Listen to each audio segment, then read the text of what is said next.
चलिए आइए हम लोग देखते हैं कॉजेज ऑफ बिजनेस रिस्क, क्या क्या कारण होते हैं व्यावसायिक जोखिम के कारण। सबसे पहला natural causes, fire, flood, storm, cyclone, earthquake, famine, lightning, snowfall, tide, etc. result in loss of life, property and income. Therefore, natural causes are beyond the control of business. आप natural causes को कभी भी control नहीं कर सकते। प्राकृतिक कारण, आग, बाढ़, तूफान, चक्रवात, भूकंप, सूखा, बिजली का गिरना, बर्फबारी, उफान आदि के परिणाम स्वरूप जीवन, संपत्ति एवं आय की हानि होती है। प्राकृतिक कारण व्यवसाय के नियंत्रण से परे हैं। दूसरा, economic causes, it refers to change in market condition. Economic causes can be in the form of fluctuation in demand, fluctuation in price, availability of cheap substitutes, competing business firms etcetera. आर्थिक कारण, इनका संबंध बाजार की परिस्थितियों में परिवर्तन से है। आर्थिक कारण के स्वरूप हैं मांग में उतार चढ़ाव, मूल्य में उतार चढ़ाव, सस्ती पूरक वस्तुओं की उपलब्धता, प्रतियोगी व्यावसायिक फर्म आदि। जितना ज़्यादा कंपटीशन होगा उसके आपका रिस्क बढ़ेगा, नए नए लोग आएंगे व्यवसाय करने, तो इससे आपको लॉस भी हो सकता है। इसलिए बोला जाता है कि बिजनेस में मार्केट के हिसाब से आदमी को बदलाव करना चाहिए।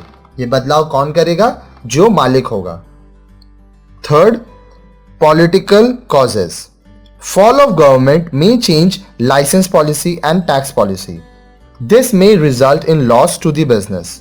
Import and export restrictions, high taxes, rise in interest rate on borrowings etc. may cause loss to the business. Political causes refer to changes in government policies and laws. अब देखिए राजनीतिक कारण भी है कुछ। क्या है?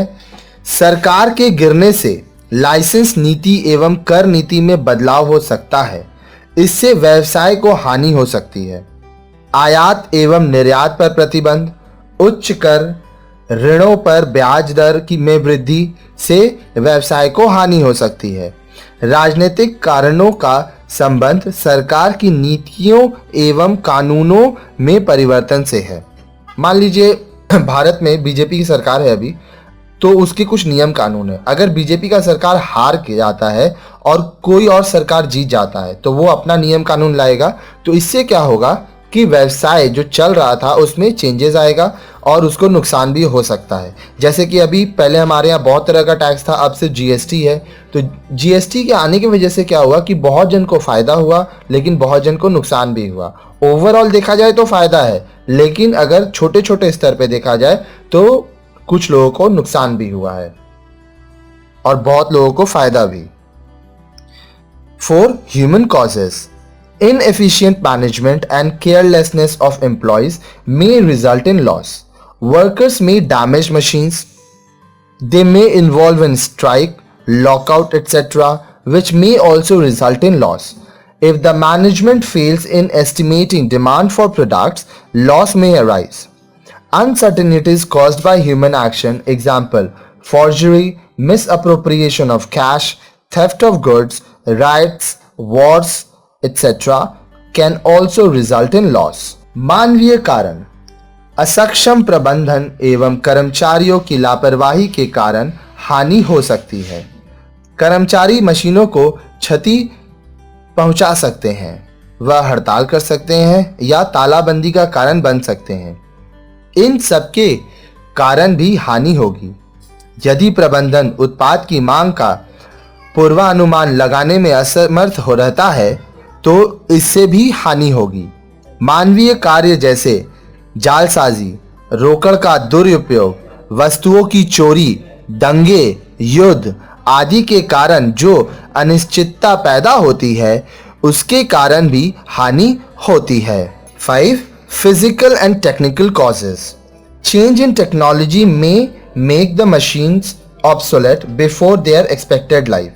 Mechanical failures arise due to leakage of gas, bursting of a boiler, etc. Value of assets may be reduced due to loss in weight, vaporization, etc. Another kind of physical cause is the loss of goods in transit. भौतिक एवं तकनीकी कारण। तकनीक में बदलाव के कारण मशीनें अपने संभावित जीवन काल से पहले ही प्रचलन से बाहर हो सकती हैं। गैस के रिसाव, बॉयलर के फटने आदि के कारण मशीन काम नहीं कर पाती। संपत्तियों के मूल्य में कमी आ सकती है, वजन में कमी हो सकती है, वाष्पीकरण आदि के कारण। एक और भौतिक कारण है रास्ते में वस्तुओं की हानि। आप सामान एक जगह से दूसरी जगह भेज रहे हो, वो चोरी हो गया या खो गया या कोई भी रीजन से आपका लॉस हो सकता है। ठीक है।